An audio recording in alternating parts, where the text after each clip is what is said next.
Hello, I'm Beverley Gray, and since my earliest memory, I felt a deep connection to the natural world, especially the world of wild food and medicinal plants. Now, in my life as a herbalist, author, teacher, and creator of herbal medicines, I share this passion with others. So join me as we explore the healing world of plants on this edition of the Boreal Herbal. I'm really excited today. I have Robert Dale Rogers here. He is a mushroom expert and a medicinal mushroom expert. He's an ethnobotanist and an herbalist, and he is the author of many books. And today we're going to be talking to Robert about his book, The Fungal Pharmacy. It's an amazing compendium of wild mushrooms throughout North America. Welcome to the Boreal Herbal, Robert. Great to see you. Well, thank you. And that book of yours is just beautiful. That really did turn out well, eh? Thanks. And this book, I'm happy with this book too. It started many years ago and started out as a little monograph, and eventually got to the 600-page monolith here. But really nice pictures. Some people donated pictures. A lot of them I took. But it is really about 250 medicinal mushrooms, and some of the clinical applications and studies and uses with double-blind placebo control. So it's really a good companion for people who want to investigate medicinal mushrooms for themselves. When you talk about medicinal mushrooms, how's that different from food mushrooms? Well, sometimes they are the same. Okay. For example, your button mushrooms in the store, the white buttons and the brown criminies and the portobellos, right? They're all the same species. Those also have great medicinal value. I mean, one of the things that they contain is an aromatase inhibitor, which, as you know, is extremely useful for individuals who are undergoing issues associated with hormone-sensitive cancers. And so all of those mushrooms, and by the way, button mushrooms should always be cooked. If you're, still eating button mushrooms raw in your spinach salad, you should stop doing that, because agarotine, which is in the mushroom, is diminished a great deal by cooking, and some people still eat raw mushrooms. Not a good idea. What are the safety aspects? I mean, there's a great mystery to mushrooms, and there's a little bit of fear and trepidation. Well, that's right. And, basically it is more difficult to actually correctly identify mushrooms than it is plants, because many of them look very similar. Right. But there are some basic rules of looking at mushrooms that can really help you out. I mean, color is one for sure. And then all mushrooms are either gilled, they have gills on the underneath, or they are pored, little pores. And that helps you classify them. The smell is very important. They all can be they could smell like a radish, they could smell like an apricot. So the smell is a great identifying tool. And then the final one that you really want to use is a spore print. Cutting off the stem, putting it on a piece of paper, white paper, spores down, and then just leave it overnight. And then in the morning you'll have purple, black, brown, yellow spores, and that'll really help you identify. The books really are geared for identification related to spore color. So that's the best one. How many poisonous mushrooms do you think that there are in the northern boreal forest? There probably are maybe 24 that will cause severe gastrointestinal sweating type of symptoms, heart palpitations. There are probably a half dozen that may cause serious liver and kidney failure and death. And so those particularly should be identified and well known. Nice to have them identified by an expert, but they're in the books. They're very, very clear. The gallerinas, the amanita, those are some of the ones you really have to watch out for. There are about 8 classes of poisonous mushrooms, and they are all antidoted by different methods. And so anybody who suspects they're poisoned by a mushroom, it's very important to bring a part of the mushroom in so that they can send out a message to experts to identify two species, and then they can treat appropriately. Treating poisoning of from mushrooms with the wrong antidote actually aggravates the conditions. So it's very important to bring it in. Well, let's go. I'm really excited about doing this. Oh, it's going to be fun. Yeah.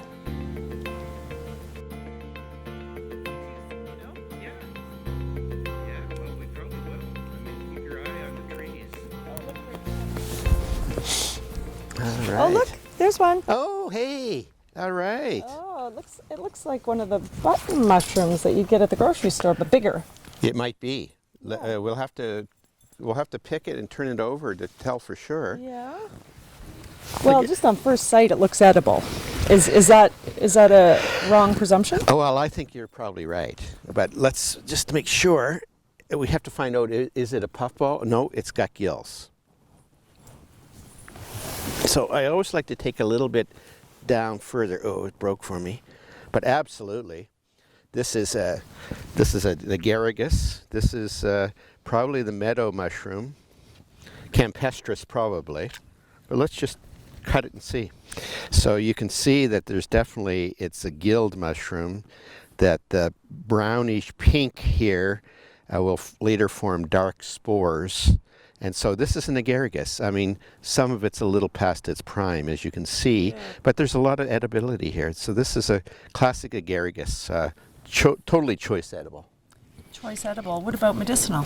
Yeah, like I mentioned before, aromatase inhibitor for hormone-sensitive cancers. Very good for type 2 diabetes, for helping reduce the way that the body reacts to excessive intake of sugars. A choice mushroom, and again, should be cooked. Don't eat them raw. And you'll notice here, see how it's turned a slightly yellow here. Mm-hmm. Now, if that was a bright chrome yellow, and you smell it, and smell that, it smells mushroomy. But if it smelled very phenolic, if it smelled like petroleum, then that would be an agaricus that is not a choice edible. Stay away from those. Okay. But this yellow is not atypical of the forest or meadow agaricus. Okay, on a poplar, so let's see, as they have a stem. Yeah, oh yeah. So, you know, at first glance you'd think this was an oyster, but they're way fatter than an oyster would be. So what's this called? This is, I believe this is Hypsizygus. Let me just see here. Oh yeah. Oh. So this is Hypsizygus, either tessulatus or marasmius, but Hypsizygus. And you'll notice that their gills, you notice that the rim is curled in. You see how it curls underneath?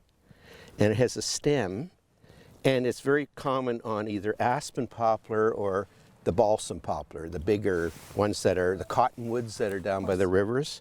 And so this is a choice edible. Yeah. Can I ask you, because of the Latin name, does it taste like hyssop? No. No. No, Hypsizygus, yeah. It has, you know, yeah. Earthy, I love yeah, that smell. Choice edible. Put it in the basket for sure. And we'll eat this later. It is also has been used medicinally. Actually, a double-blind placebo-controlled trial has shown that it is very effective for people with type 2 diabetes. Excellent. All right. Oh, look at the beautiful lichens in here, the moss. This is such a beautiful countryside. Oh, incredible diversity. Oh, right in your backyard. Robert, here we are. Oh, what are those? Oh, this is a choice edible. Is it? Yeah, sure. This is Clavaria or Clavaria delphis. And if you combine this with a little butter, a little garlic, and especially a little parsley with this one, it takes that slight bitterness out and makes these a choice edible. So what's the best way to harvest them? Just pull them straight up. Pull them straight up? Yeah. Okay. Yeah. Oh, they're in a clump. Yeah. Okay, this is cool. Yeah, they're right on the wood. You see that? Okay. Not always, but often. Oh. Yeah, they're always decaying plant material. Yeah, they're breaking it down. Isn't that beautiful? Oh, that's a gorgeous. Yeah, those are pretty. So, just hand pluck it? Yep. Okay. Just pluck it right off. Oh, that was easy. Oh, yeah. Like that. Yeah, yeah, and then you just clean those up. You just cut that right off at the base, and boom, done. To open one, just I'm curious. Oh, look at that. Oh, yeah. Now, Robert, I know when we're harvesting wild plants, I'm always really conscious about how much I harvest. Right. Mushrooms. Okay, so the mushrooms we're harvesting right now are the fruiting body. Okay. So it would be like taking and picking the apples off a tree, Okay. apple tree. Okay. Do you leave a bunch of apples on the tree? No, of course not. You pick them all. You're not killing the organism. The organism itself is living way under the ground here and in the so this is just the fruiting body. This is the reproductive part. Okay. And so you can't over-harvest the fruiting bodies. Ooh, look at these. What are these, Robert? Well, some people call them the hawk wing, the sarcodon. And they're related roughly to the hedgehog, the little hydnums that are a little, and they have a tooth to them. If you pull one right up from the base, because all of it's edible, including the base. There you go. See, and you can just cut that right off. Oh, it looks like a hedgehog. Oh yeah, exactly. Oh. See that, and this is what they call a toothed fungi. Oh, look See, at it's toothed. You can't mistake this one. This one's very easy to identify. really Yeah, lovely. isn't that beautiful? Yeah, so medicinal qualities of this. Very little, unfortunately. But high in protein. Oh yeah, Great. yeah, and a choice edible. But let's take this one. Oh yeah, we'll cook this one up. Well, this one's a little past its prime in the middle. So I think we can only take there. Look at that. And look at this one here. I think Yeah. that one's prime too. Oh yeah. Look at the gills and look at that. Look at the Yeah. color difference. So now this is sporulating. So this is a little, Say that again. It's sporulating. It's sporulating. yeah, so the color, you see the color Yeah. difference is to do with the spores are more mature now. They're getting ready to fly off. Okay. Mycologists generally, and most people who pick mushrooms, they try to avoid common names Yes. because they can be more mistaken, and so they'll actually call that's a sarcodon imbricatus or whatever. Yeah, so that's one of the fortunate things of having been trained as a botanist.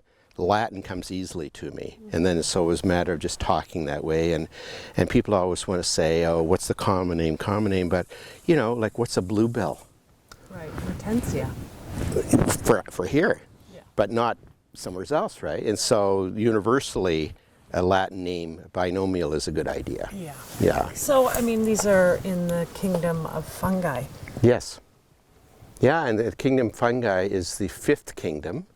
Might surprise you that in the 1970s there were only two kingdoms, plant and animal.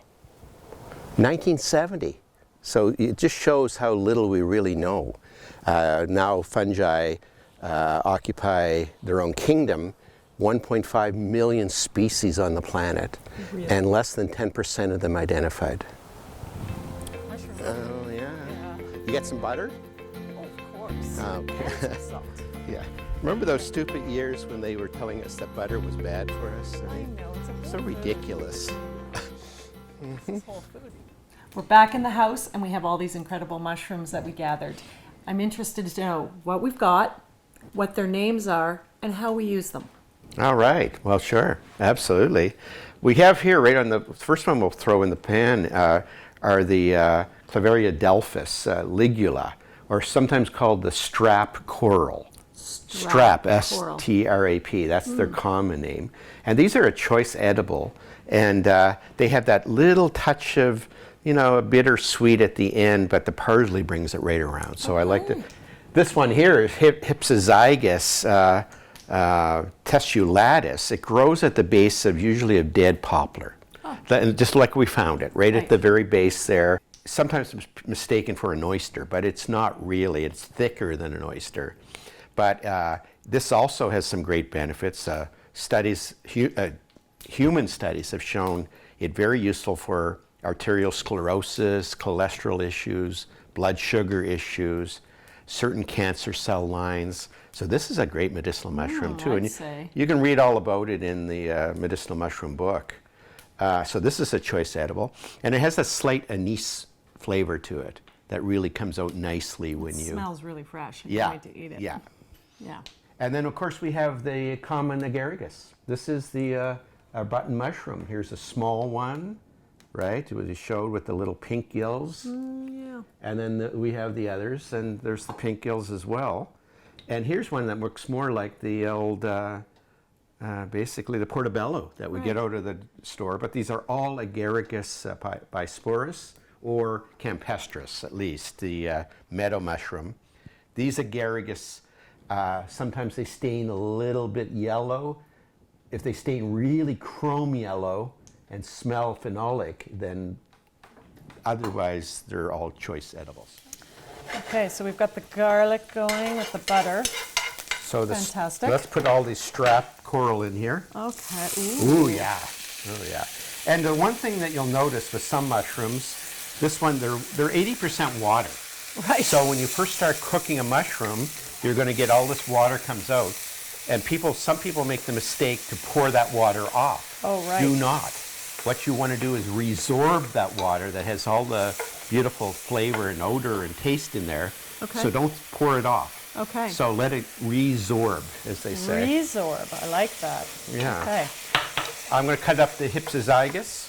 Hypsozygus. This is a choice little edible. It gets a little woody as it gets older. This is an older specimen, so it's going to have a little bit of more of a chewiness to it. Okay. But a little extra cooking. You'll see how, look at that. Okay. No bugs. It's Yeah, gorgeous. yeah. Oh, yeah. One question about the coral mushrooms here. How long do I cook them for?